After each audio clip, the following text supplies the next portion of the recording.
Hi everyone, good morning. It's Margaret Manning here. Welcome to 60 and Me.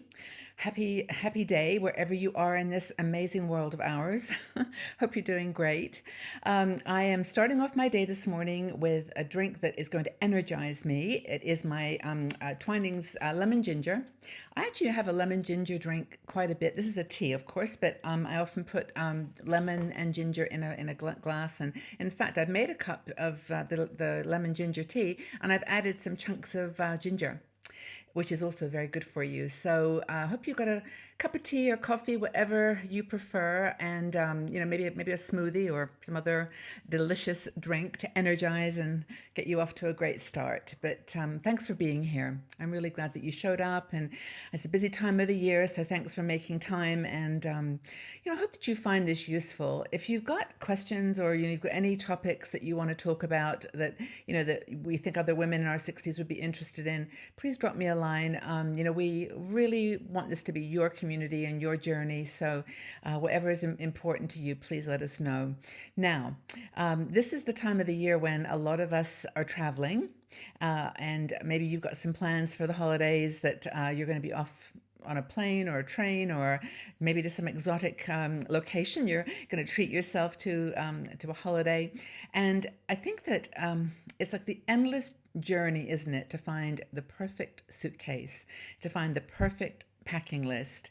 And you start off with such great intentions, like, I'm only going to do carry on.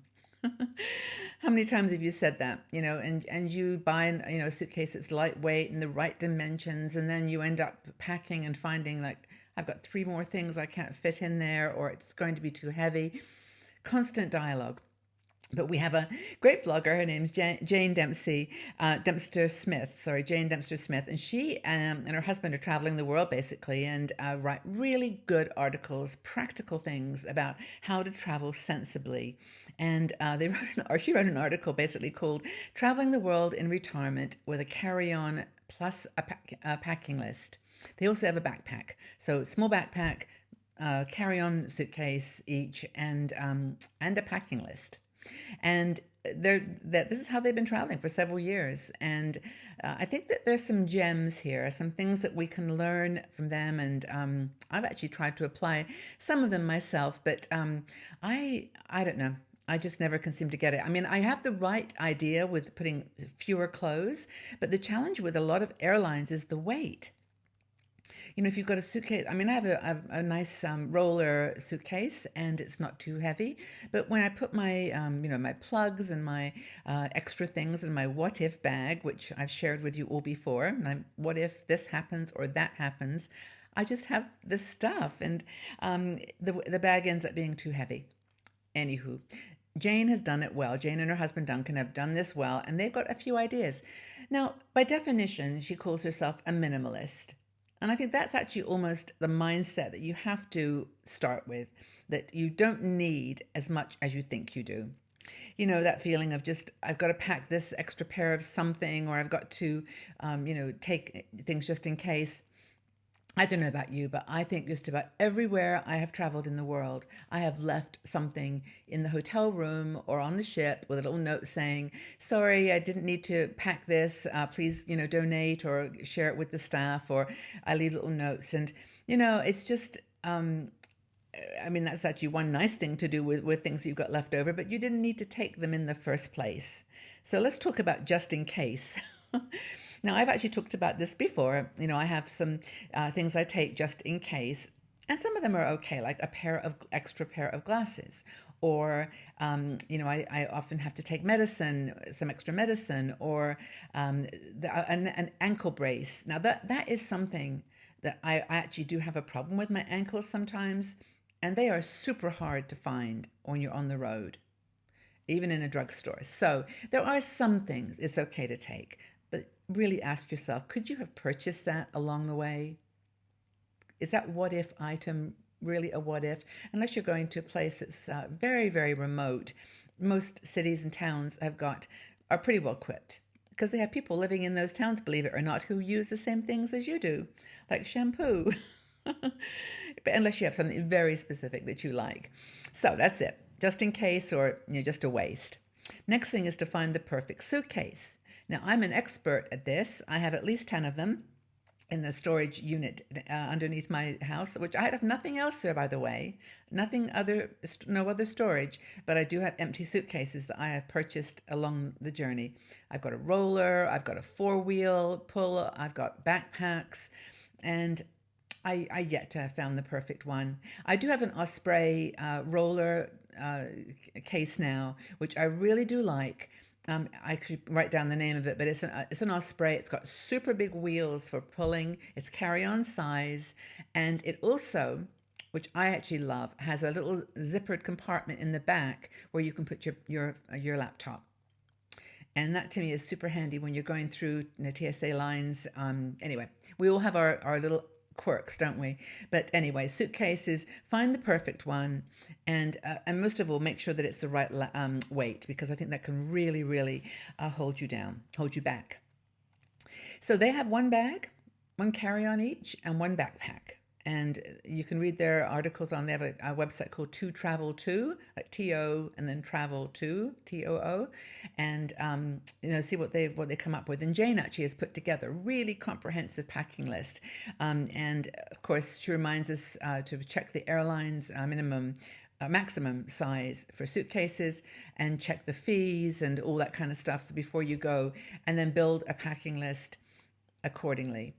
And we'll go through a packing list in a second. But the next thing that she talks about is the pros. I mean, what are the pros of carrying a carry-on only? I mean, obviously, it saves you time. You don't have to queue up and get your luggage when it's coming through maybe half an hour, 45 minutes later. Some people, it doesn't stress out, but for some, it's like, let's get off this plane and get on the road.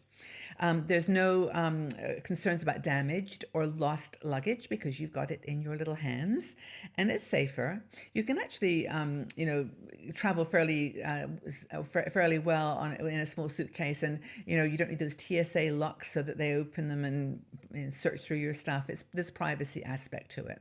So that's the benefit of a carry-on.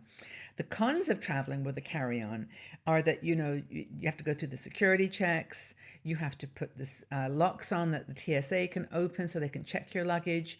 You may need to make sure that you're always conscious of the size and the weight.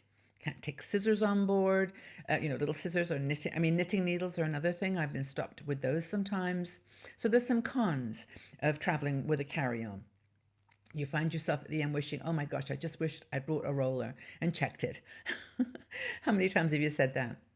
But anyway, there's some other ideas that Jane's got around her packing list. And I won't go through it in precise detail, but I think if I just read what she puts in her suitcase, you can just compare this to what you do.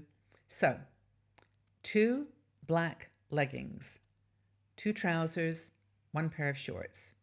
That's the bottoms. 2 scarves. She puts a Turkish towel and a sarong. Sarongs are super handy. Then she takes a heavy jacket and a light jacket and a rain poncho. I always take a poncho now. Always thought it was so tacky, but boy, are they handy when you can't find one, and not take an umbrella. 3 pairs of socks, 4 sets of underwear, 1 nightie, and she takes a bathing suit. 1 pair of walking shoes and 1 pair of flats. Did I mention the tops? I think it was 4 t-shirts or 4 tops. Now that to me sounds like a lot, but apparently using packing cubes, you can get all that into a carry-on, and it's amazing how lightweight some of the products can be too. So that's important. She takes some toiletries, some for the plane, facial wipes, eye makeup remover. I'm a big fan of coconut oil. That's really great for taking off makeup. I don't bother with nail polish or nail polish remover, but Jane packs it. And of course, a foundation, sunscreen. I just take 1 eyeshadow kit, maybe 1 lipstick, 1 lip liner, and then she's got her own little mascara, of course. Those are the things that go in the day pack. And then, of course, toothbrush and razor. Really, really happy with that for me too. So I think that works. Don't take too much makeup. You honestly won't need it unless you're doing, sometimes if I'm doing videos, I'll take a little extra. But in your day pack, don't forget to put your laptop charger, an extra, external charger that you need when that little red light goes on when you're in the middle of a flight and you want to read the book. Actually, I take two. I have two of them. I have one that's, I should reach it here, a great big one that's I don't know, that uses a whole phone charger, phone charge once, and then I have another smaller one. I also have at home a solar one. Anyway, power is super important to me, so I make sure I've got extras for that. Take a notebook and pen, and that's honestly about it. I also do a wristlet, a little wrist thing that I put on where I keep extra copies of my paperwork and my medicines, my prescriptions, and my phone numbers, and maybe a little bit extra money, like just $20 or something for a phone call or two, or if you're stranded, into this little wristlet, which I haven't got on at the moment today. But those are the things that they take, and I think that's really pretty inspiring. I mean, I've gone through the list maybe in more detail than I needed to because everyone's got their own thing, but you get the idea. This is how Jane and her husband Duncan are traveling the world with a carry-on and a backpack, and that's it. So I hope that's been useful. Do you think you could travel the world like longer term, weeks at a time, with just a carry-on bag? I think I probably could. Maybe I'll challenge that to myself the next time I travel. Anyway, I hope it's been useful, inspiring, and yeah, I'd love to know what your travel plans are for the next few weeks and months. And what have you got on your itinerary? Where are you going? What are you doing? And just tell me what you think about traveling with a carry-on as opposed to a roller or something you check. Okay, everybody. Well, have a super day. Maybe you're traveling today. Leave a note if you're in some fun, exotic place or whether you're planning it. And just travel safe, travel interesting, and be well. And we'll talk again very, very soon. Bye bye for now.